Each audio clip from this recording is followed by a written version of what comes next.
Hello, everyone, and welcome to today's web seminar, The Health Economic Value of Laboratory Information in Hepatitis C Screening Programs. I am Megan Pascal of LabRoots, and I'll be your moderator for today's event.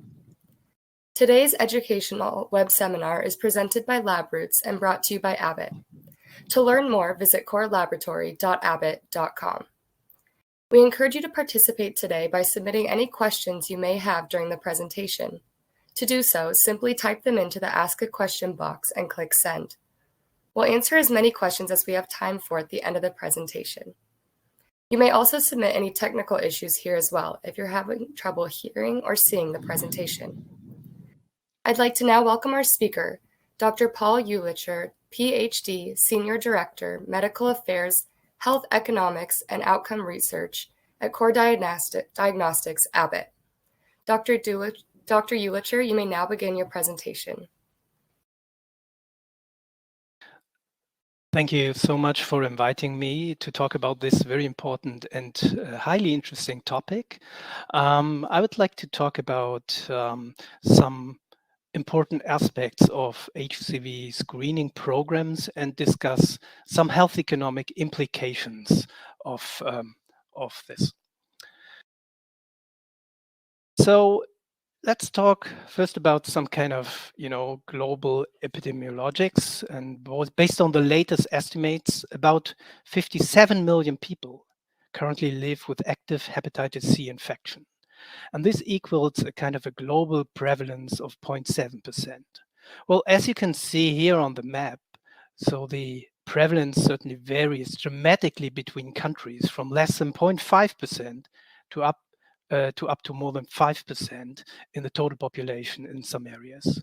Well, there are some countries that carry basically 50% of the global burden, such as China, Pakistan, India, Russia, and also the US. And apparently, approximately, about 75% of infected persons really develop persistent viremia, and almost half of all infected patients develop serious liver damage during their lifetime. So that makes chronic hepatitis C really the leading cause of end-stage liver disease, liver cancer, and liver transplantation. It has been reported that the number of active infections decreased over the last 5 years, as you also can see here on the slide. But even if HCV prevalence reached a peak at around the turn of the millennium, the disease-related healthcare costs, really caused by the long-term consequences, is estimated to increase for more than 30 years after the peak in prevalence. And this is the period we are moving towards now. So in 2016, the WHO defined specific targets to really eliminate hepatitis C, an 80% decline in HCV incidence, and a 65% reduction in HCV-related mortality by 2030. And that requires that more than 90% of infected people need to be diagnosed and need to be treated. So, and based on the latest numbers, latest report, less than a quarter of active infections have been diagnosed currently, and only about 1% initiated treatment in 2020. So there is still an urgent need to detect and treat hepatitis C infected patients.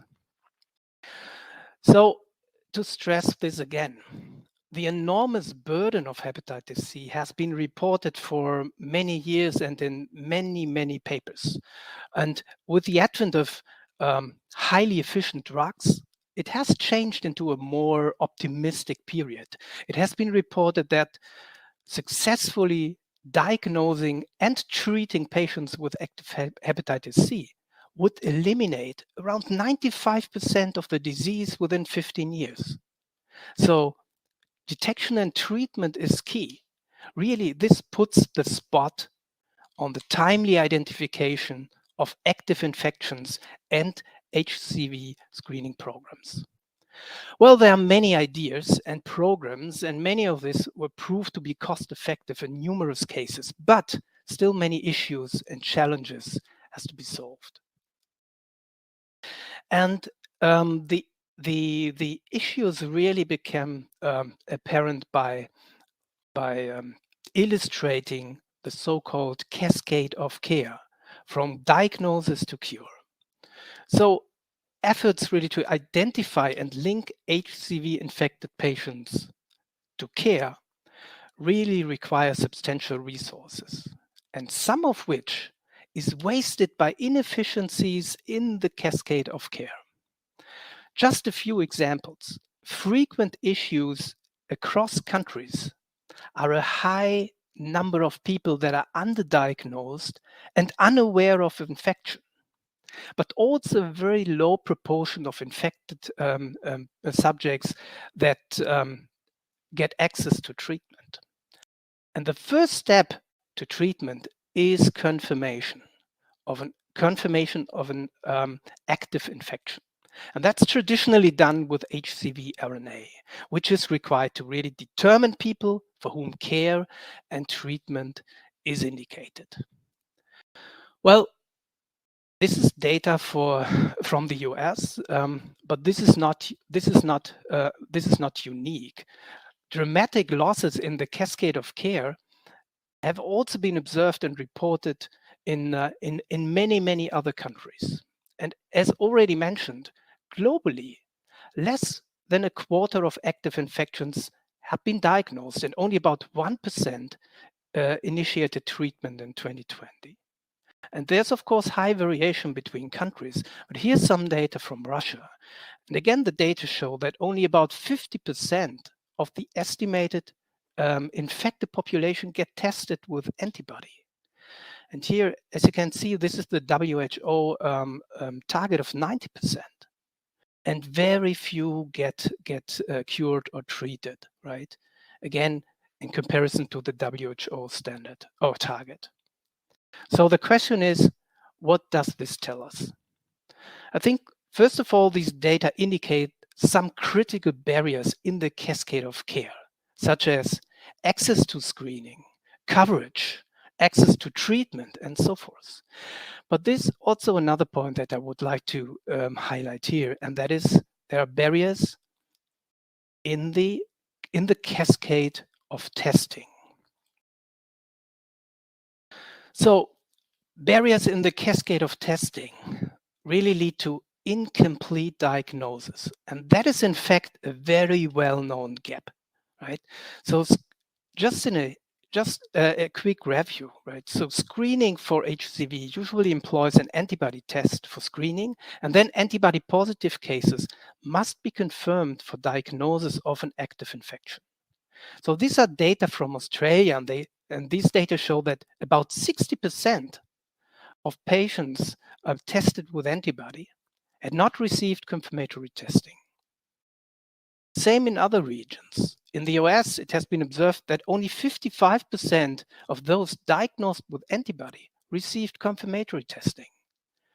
And as shown on the previous slide, the same situation appears in Russia. So more than 60% of patients get lost in the steps in Russia. So to summarize why this is important, because a complete picture of a complete picture is essential for a meaningful and conclusive diagnosis. So it sounds like kind of a very simple process, but it's actually probably a bit more problematic. And so let's look a little into reality.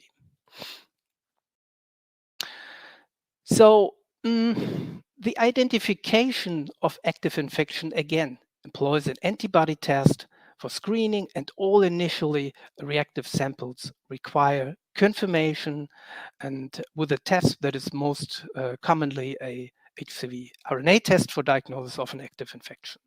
But in many cases, and that is shown here in this chart, people are required really to go to different places, such as a general practitioner, a laboratory, an infectious disease specialist, and they go through several steps in order to get diagnostically conclusive results and a clear indication for treatment.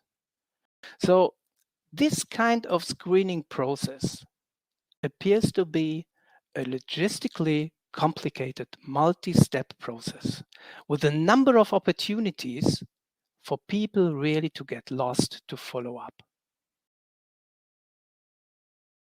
So one could assume that the problem with the cascade of testing has been widely studied. Well, there are certainly a number of high-quality health economic studies that tested different strategies and ideas from screening to cure. But if we take a closer look, studies usually lack information about the cascade of testing. So the drop-off within the cascade of testing is usually not considered. And even assay on test-specific assumptions are usually rough. So studies focus mostly on other aspects of the cascade of care, but they ignore the complexity of the screening cascade. And this has also been recognized by authors of the Canadian Health Technology Assessment, who concluded that ignoring loss to follow-up in screening cascades overestimated the outcomes. So with that in mind, we were actually looking for a case study to spend a closer look on the cascade of testing. And in collaboration with the Russian Reference Center, we conducted a health economic study in this setting. So we sought to evaluate whether using direct reflex strategies with a hepatitis C antigen test would have an impact on the cascade of testing. And as we took this specific focus on the cascade of testing, we clearly distinguished people according to their infection status, which is opposed to most other health economic studies in this area. So, because we believe that this is an important step to consider the specific characteristics of different diagnostic tools. So why? Because studies tell us that there are differences in sensitivity between acute and chronic disease states, and that this has been described for both antibody and antigen assay. And this, again, is opposed to most other studies, and we believe that this is really important in order to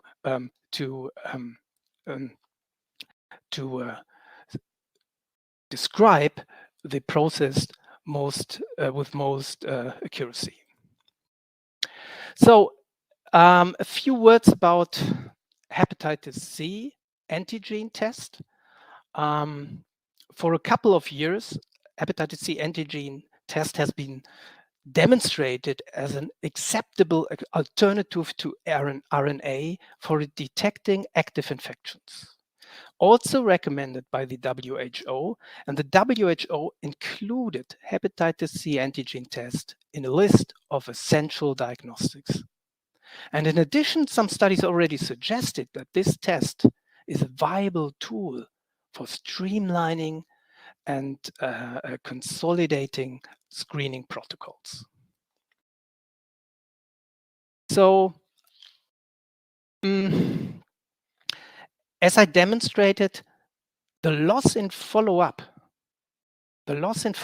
between each step of the screening and testing cascade along the process of testing is really crucially affecting the overall yield. So the number of complete diagnoses strongly relies on the people and their adherence to referrals. And this was therefore an aspect that we put into the consideration as well. So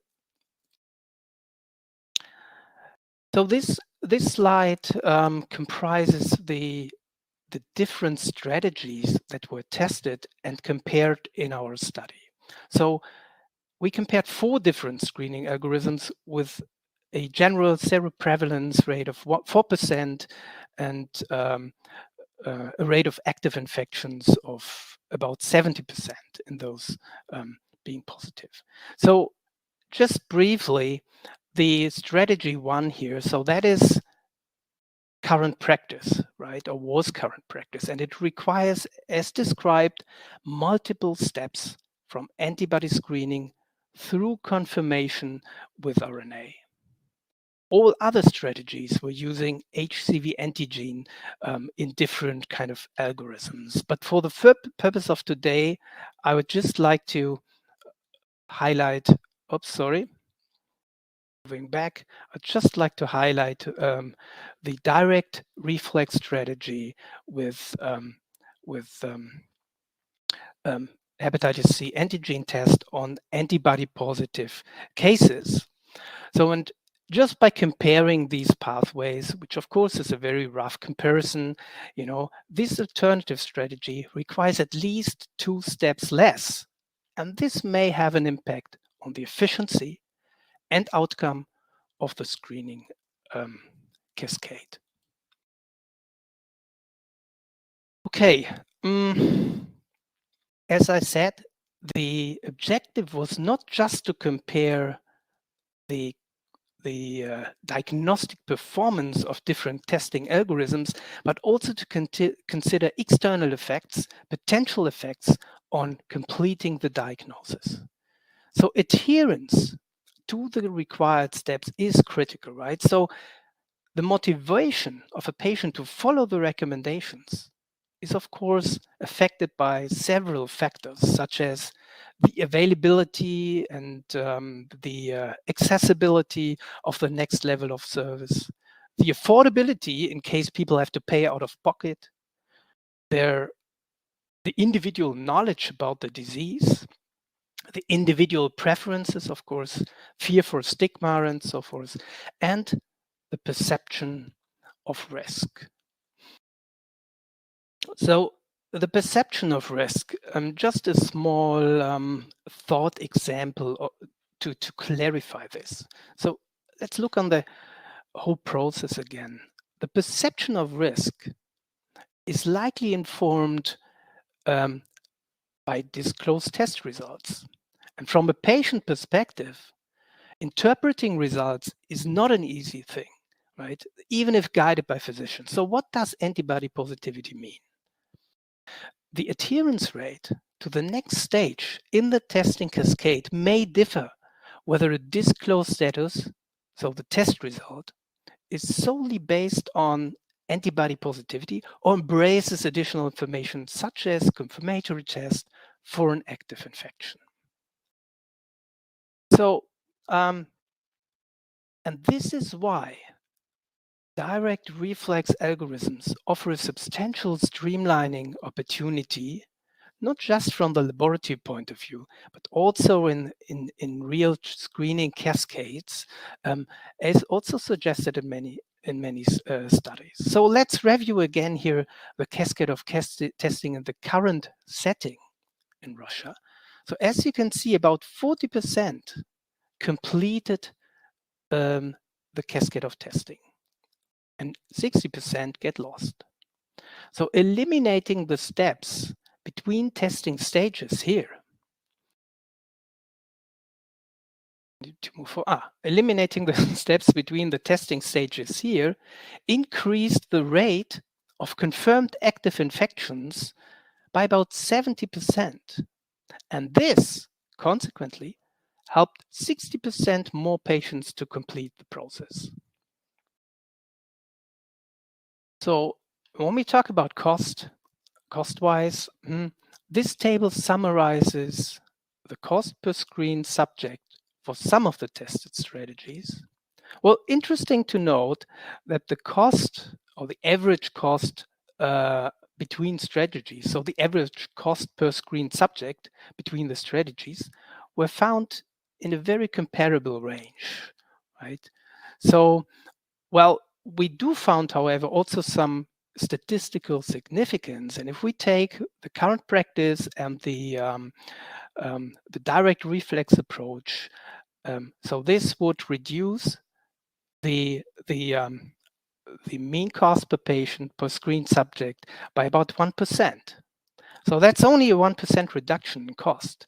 But if we consider the capture rate and calculate how much money has to be invested in order to identify one active infection, so the cost per diagnosed infection, it appears that this 1% reduction in costs led to a 40% reduction in the cost per diagnosed infection. And this demonstrates a substantial improvement in terms of efficiency. And this perfectly makes sense, right? There's any loss in follow-up is a wasted resource. And a much higher yield of the process automatically improves the program efficiency. Okay, consequently, talking about value per money, right? So consequently, the reflex test approach were found to provide better value for money compared to current practice. And this is illustrated by this cost effectiveness plane, which really summarizes the costs per value expressed as the number of diagnosed active infections. So on this chart is highlighting two scenarios. So one, and I'd like to call this the traditional study scenario. So the traditional study scenario is ignoring any loss in follow-up and can therefore be considered a perfect adherence scenario. And that's this one in gray. And the more realistic scenario that is considering real effects and an impaired adherence is in black. I described this in the previous slides. So current practice here is shown as a rectangle, and the direct reflex strategy is depicted by the circles.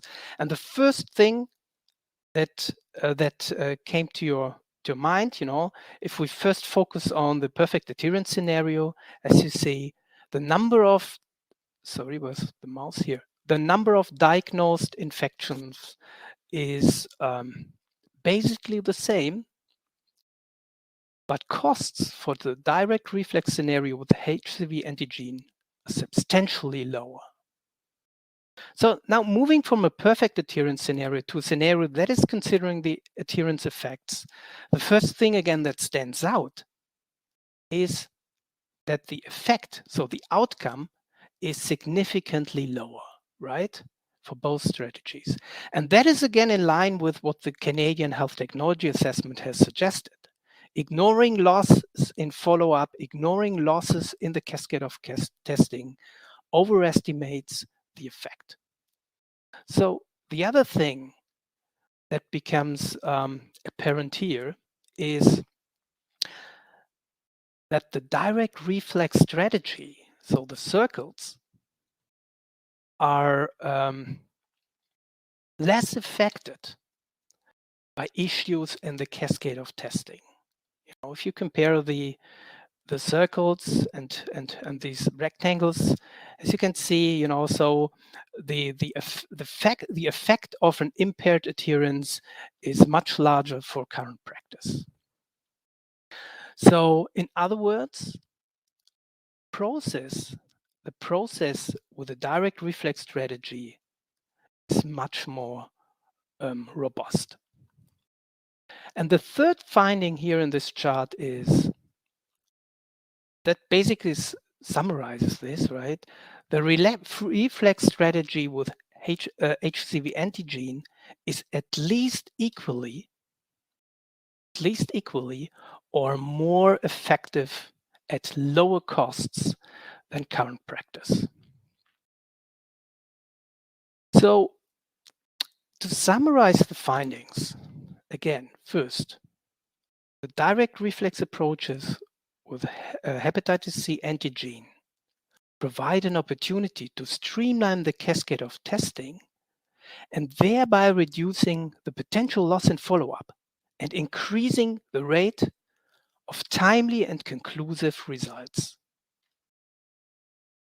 And the study that I just reported, this is this study just describes this and quantifies the effects in the context of the Russian setting.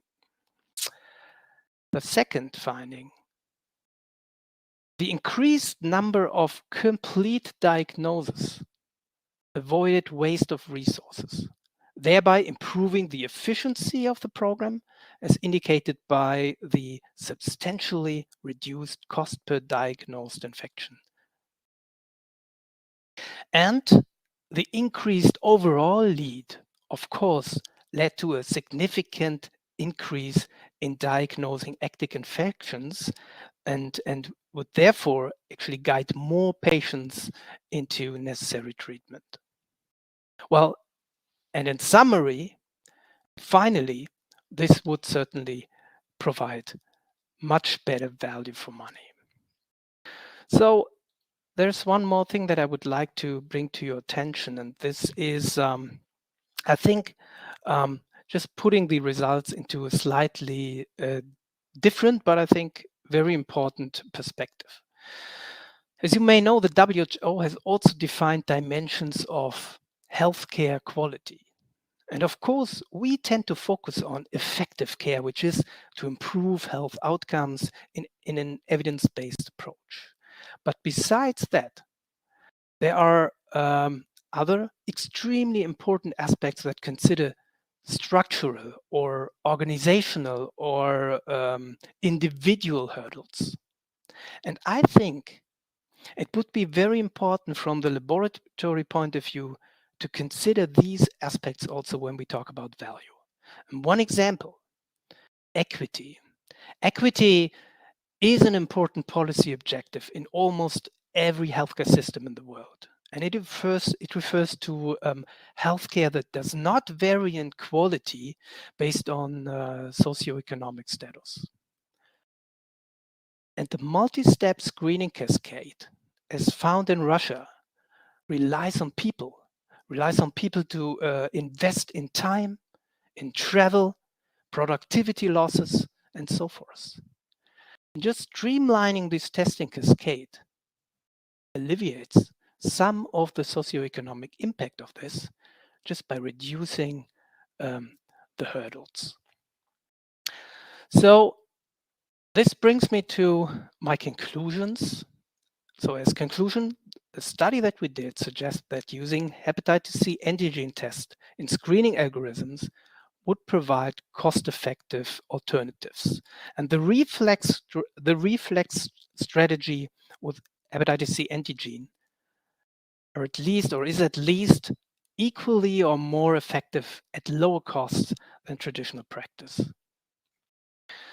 So the study also emphasizes the importance to consider screening as a multi-step diagnostic process, which is a major bottleneck to the HCV cascade of care.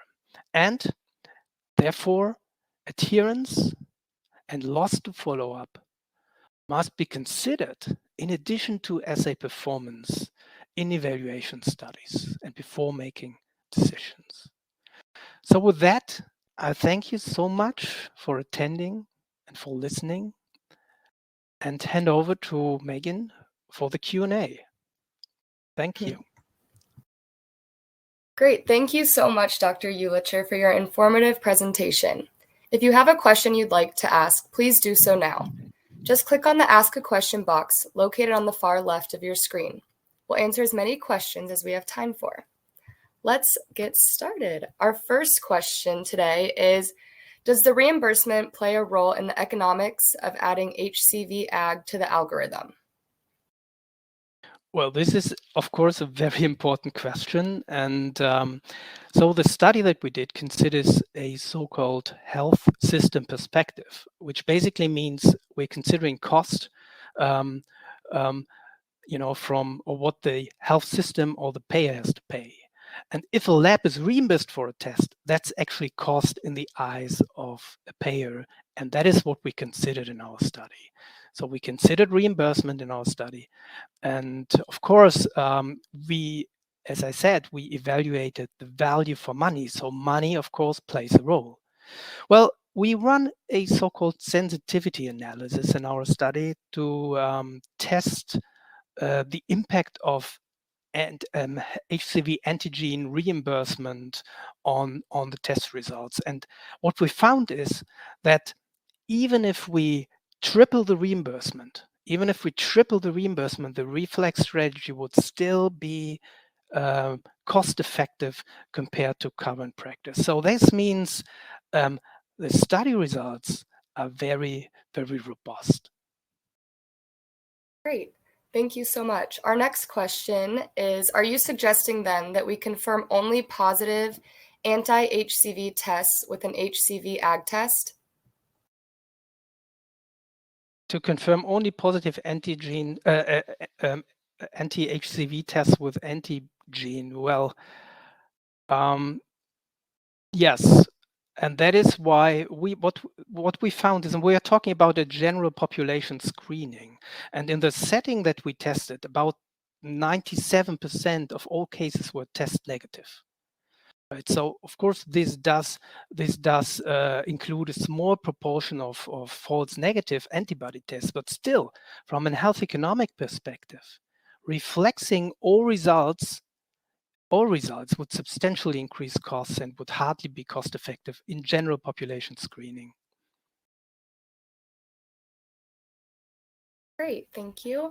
Our next question, would the savings be even higher if we only use HCV Ag as a screening assay? Would the savings be higher if we just use hepatitis C antigen test as a screening assay? Well, I have to say, in general population screening, running antigen only would actually increase costs. But it would, of course, also improve the capture rate of active infections due to the limited sensitivity of HCV antibody. So again, it really depends on the setting, but as suggested, in general population screening, first-line antibody testing followed by an automatic and direct reflex with HCV antigen on all antibody positive cases, that has been demonstrated to be the most preferable and most cost-effective strategy. Great, that brings me to my next question then. Is there benefit to running the HCV Ag and anti-HCV tests on every patient sample? Well, this, I think, is very much related to the previous question. I do not see any benefit in a general population screening. So this again would increase costs because most subjects, 97%, would be antibody negative. And if we consider a combined test result, the diagnosis would still be inconclusive. So again, as demonstrated in our study, I regard an automatic direct reflex on antibody positive cases as the most appropriate approach in general population screening. Great. It looks like we have one more here. What are the formal criteria to identify candidates for testing? What should be the frequency of testing? Well, this is a very, very interesting, well, two questions. Not sure if I understand the first one, the formal criteria to identify candidates for testing. Well, there are different criteria, and this varies by countries. Some programs just focus on age and say test once in a lifetime, but there are certainly others. So I think it's hard to say. The reason why there are differences, well, this really relies on different kind of, or this is really very much related to different the prevalence, the underlying risk in the population, and so also costs. I think the recommendations that are made are actually trying to balance these aspects. And the other question, the frequency of testing, yeah, as I said, usually we are considering a once in a lifetime testing in a general population, but of course when we move from into higher risk groups or in high risk groups, so screening programs, screening schedules are certainly different. Great. It looks like that brings us to the end of our Q&A. Thank you so much, Dr. Juelicher. Do you have any final comments for our audience? Thank you for listening, and I'm happy to take any further questions. So I think you may send some information or questions to LabRoots, right? And we will happy to get back to you with a detailed response. Thank you so much. Great. Thank you again, Dr. Juelicher, for your time today and your important research. We would also like to thank LabRoots and our sponsor, Abbott, for underwriting today's educational webcast. Before we go, I'd like to thank the audience for joining us and for their interesting questions. Questions we did not have time for today and those submitted during the on-demand period will be addressed by the speaker via the contact information you provided at the time of registration. This webcast can be viewed on demand. LabRoots will alert you via email when it's available for replay. We encourage you to share that email with your colleagues who may have missed today's live event. Until next time, goodbye.